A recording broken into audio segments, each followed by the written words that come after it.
Okay, welcome all to another tools call. As a brief reminder, we do these every couple of months or so. So the next one would probably be after the winter holidays. And we do record this session, so the recording and the notes will be available later. And we have a pretty small agenda, so I think we can probably finish well before it's 1 hour. So starting the session, I do have a few items here. I did make one tiny proposal shortly after a previous call, which is adding an exec flag to man in the middle go generate. I was actually thinking that it existed already, but it doesn't. It does exist for some others like go test. Mm-hmm. And you can squint a bit and think of go build tool exec as sort of similar, but not really. But for go generate, which is kind of like a make, I think it makes a lot of sense and it's pretty simple. I think there was general thumbs up for that, wasn't there? There was Michael said it was good to him, and I think there were 2 thumbs up on the issue. Yeah, I don't think it's going to be nearly as controversial as the topics I had last time around, but I still wanted to flag it just in case.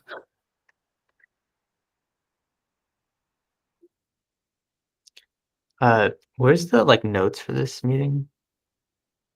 Oh, The link should be through the calendar issue. I can send you it. Okay. Yeah, I don't think it's not on the calendar invite for me. There's actually 3 different invites because of Google everything triplicate. I sent you the link directly. I have 3. I just pasted it on the chat here as well. It is on the. Got it. If you subscribe to the public calendar, I do add them there, but I know that you have multiple invites probably. So. Yes. Okay. Thanks.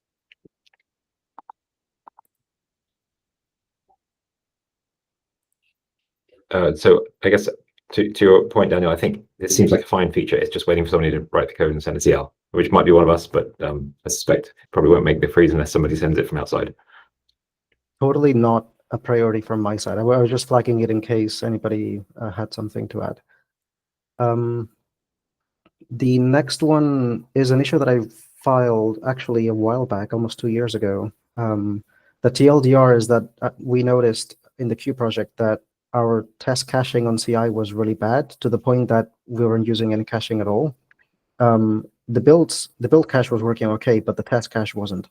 And after some digging, I realized it's because we do the typical thing with GitHub Actions, which is the checkout action, which does a git clone and checkout of a commit. And if you do that, and it always does it from scratch, you always end up with all the files written having the current time as modified time. And you can guess where this is going. This basically results in the test cache being busted every single time, even though we went to great lengths to ensure that every test is cacheable and we keep the build and test cache around.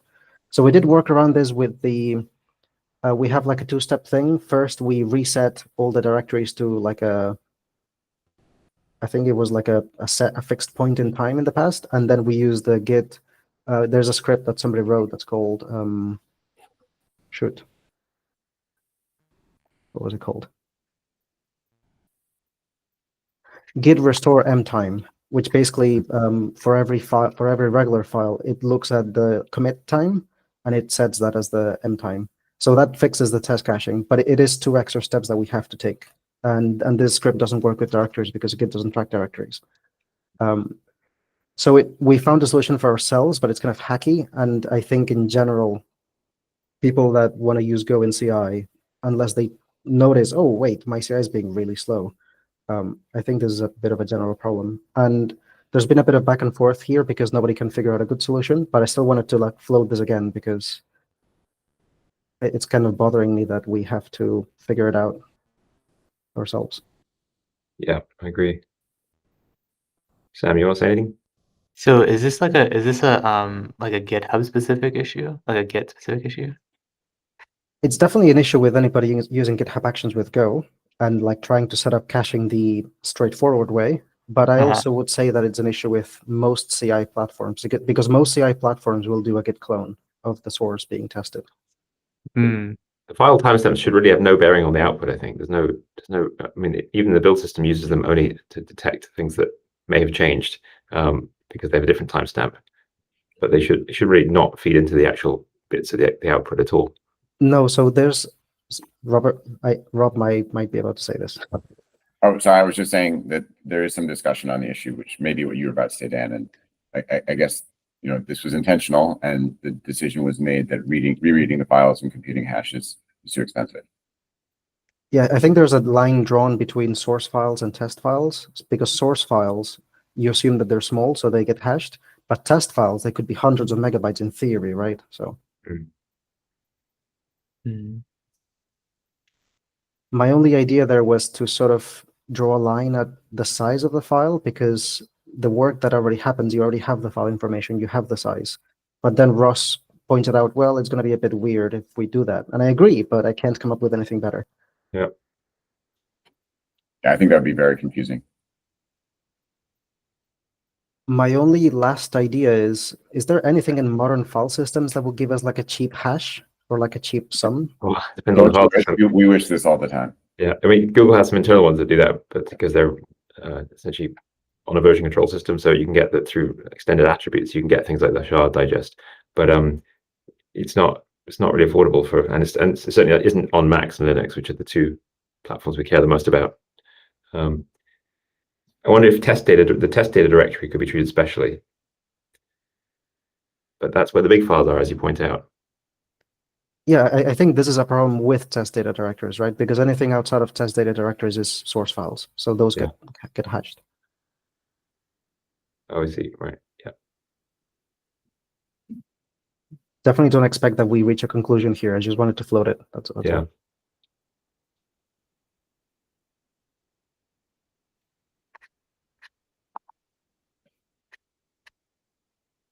I think we can move along. Go for it. Yeah, I guess this, I'm catching up, trying to make a point, but I think it's an invalid point, but I'll say it anyway.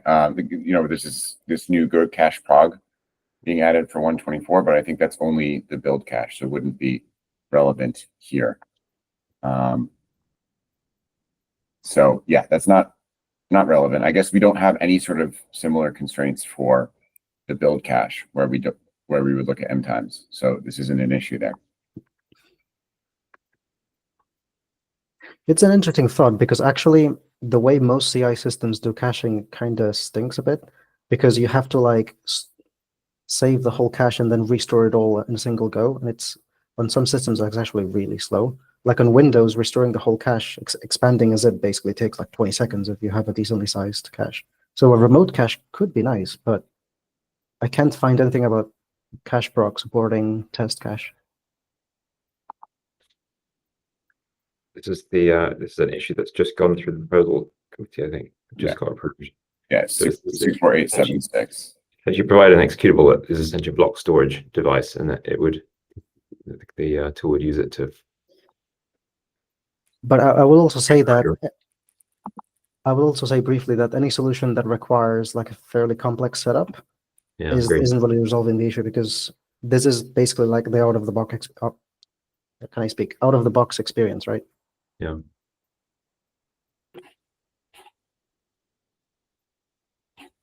But could definitely be a good idea for us. Is there anything else for Command Go? Don't think so. Sam, anything to add? Yeah, I mean, I guess I'm releasing two features, which is like the new private repo authentication, which is the new Go auth variable. And then also I can link it here. I'll link it in a bit. And then also I'm trying to add like subdirectory support for the Go import HTML tags. 605.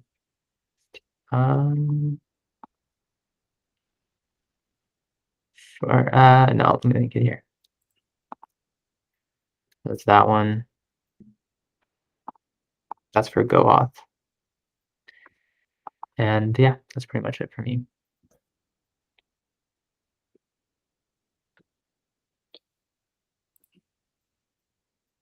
Cool, thank you.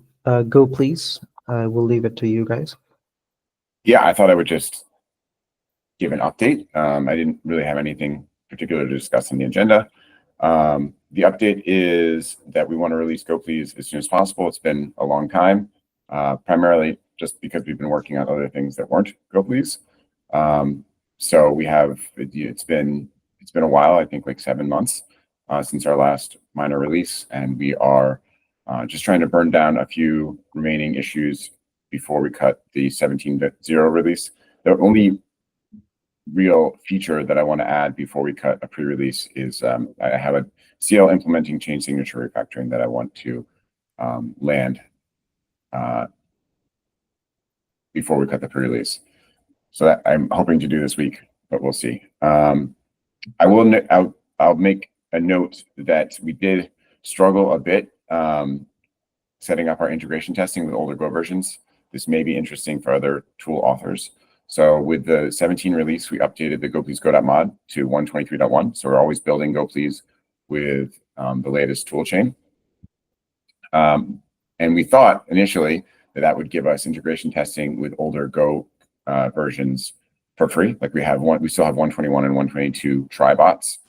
And so since our tests run in temp directories, we thought that we would pick up the local toolchain we would integrate with the local toolchain. But we realized that the toolchain switch actually injects the path to the toolchain Go binary into your path. So this is yet another complexity of toolchain switching that we bumped into. And so for now, we worked around that by essentially undoing this injection. So we search the paths ourselves and try to find the local Go and then inject it in front of the injected toolchain Go. So yeah, it's a bit messy. If other tools are, I think, so the reason I'm saying this is I think this will be a trend in tools that we try to build tools with the latest Go version. It's just so much easier, and it's enabled by toolchain switches. And if people start doing this, this is something that they might bump into. Yeah, just to add to that, I think we're sort of on the whole generally pleased with all this new technology that lets us kind of move more rapidly and stay close to head. And however, the dimensionality of the space in which we all now work has exploded by about another 3 dimensions, and we often, all of us, get confused by Go debug, Go experiment, per file versioning, Go mod version, Go work versioning, and Go debug versioning. It turns out is even a thing. So there's a lot of subtlety here, and I think Tim's actually done a really good job of categorizing all this stuff and writing it down in a way that it will help us all get unstuck. And I would love to see that come into a kind of one-page thing I can stick on my cubicle wall. But just I think most users will not hopefully have to witness this, but tool authors will unfortunately see more of this than average. Yeah, I think so. Tim gave a great talk at our recent team summit about the complexity of this version switch world, and my conclusion from Tim's talk was that it's almost impossible to know what Go debug setting is running in your environment without interrogating it.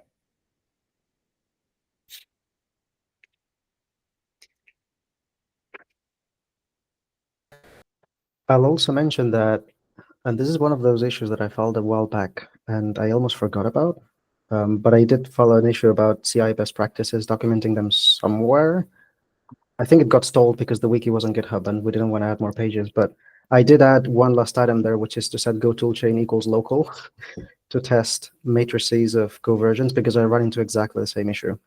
And it's kind of annoying when it's silent, right? Because yes, technically you can see that it's downloading a new version, but in CI with logs, that can be extremely easy to miss.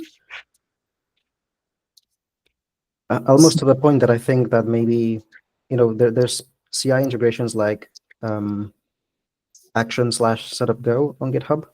And you can tell it to use a matrix, right? And you can tell it to use multiple Go versions. To some degree, you could argue they should be setting Go toolchain equals local. Because if you say this version or like a set of versions, it shouldn't be fetching newer ones. I added a new tracing that kind of helps with this. It's called toolchain trace. It's a new Go debug setting, which will like kind of print stuff as it's being executed, like the Go toolchain setting, what the Go.mod is and stuff. So I'll link it here. It might be a useful command to have at the very beginning of the generic GitHub action scripts, is just to run toolchain trace so the log contains that bit of auditing information. It's a good idea.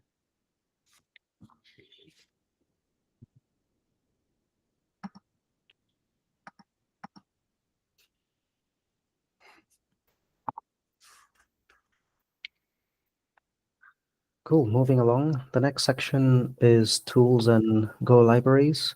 I do want to briefly mention that I'm still running into issues with the alias tracking mode being turned on 123. And I've spoken about this with Tim a couple of times before. I haven't raised an issue because it hasn't been the top priority for me yet. But I wanted to flag whether you guys are still running into it. I will admit that at this point, it's probably easier for me to just wait for 124 to come out. And then once 124 comes out, it's no longer an issue. It's an issue only in 123, because in 123, the experiment, sorry, I forget the details, but it's only on like slightly older versions that it doesn't quite work properly across Go packages with multiple processes. On 124, it's always enabled. It just works. Can you say a little bit more about the? Yes, sorry, I totally here, did not yeah. explain the situation. With either 122 or 123, I forget, sorry. If I try to use alias tracking with Go packages, the top level process uses alias tracking just fine, but the sub processes that get executed by Go packages to basically generate export files for dependencies and so on, those don't produce alias tracking in the type information for some reason. So I end up, for example, if I do Go packages load of one package with a tree of dependencies, it only works if I demand the syntax for all transitive dependencies, because then I force the parent process to do all the type checking and then it works. Mhm. But if I don't do that and I let the sub processes cache type information, then it doesn't work. I only get alias tracking for the top package. Well, that does sound like a serious problem we should fix. And I raise this because, like I said, I can't wait for 124, but it seems like something is seriously wrong with Go packages or with how Go calls sub processes, because that it seems like Go debug isn't getting propagated or something like that.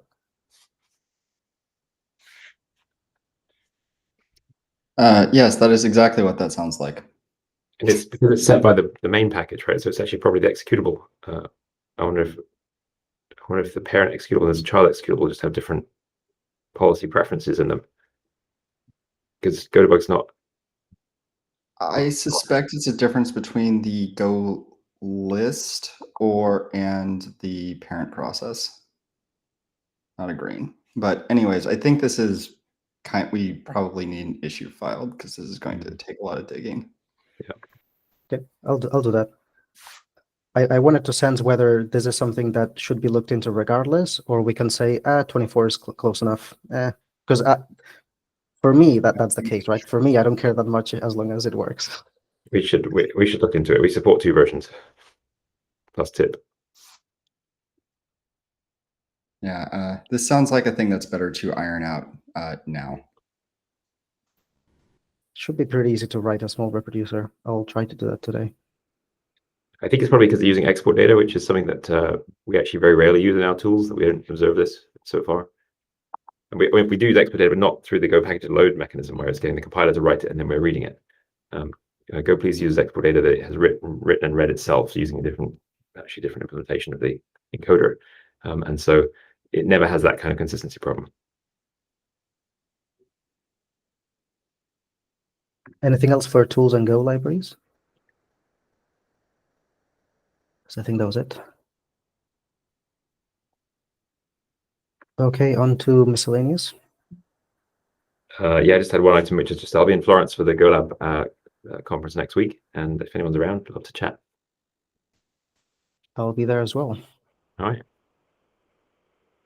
As soon as I finish my talk. Oh, you're speaking. Yeah. All right. But yeah, but something I like about GoLab is that there's plenty of time to socialize. So should be pretty easy. It's like a full 3 days if you include the workshop day. Yeah.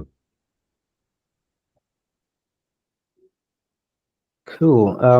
Unless anybody wants to add any last minute agenda items, I'm looking at January for the next call. Probably starting the 2nd or 3rd week just to avoid the holidays. And we generally do a Wednesday. So how about the 15th of January?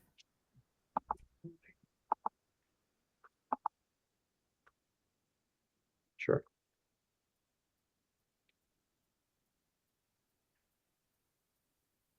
Cool. I'll assume that's the case then.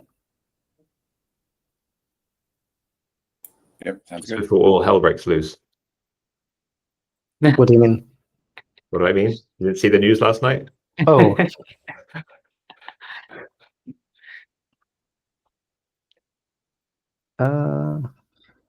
okay, cool. That was it, I think. Pretty quick call. So I'll see you all in 2 months. Thanks, Dan. Well, Right, and I'll see at least one of you next week. Yeah. See ya. Bye.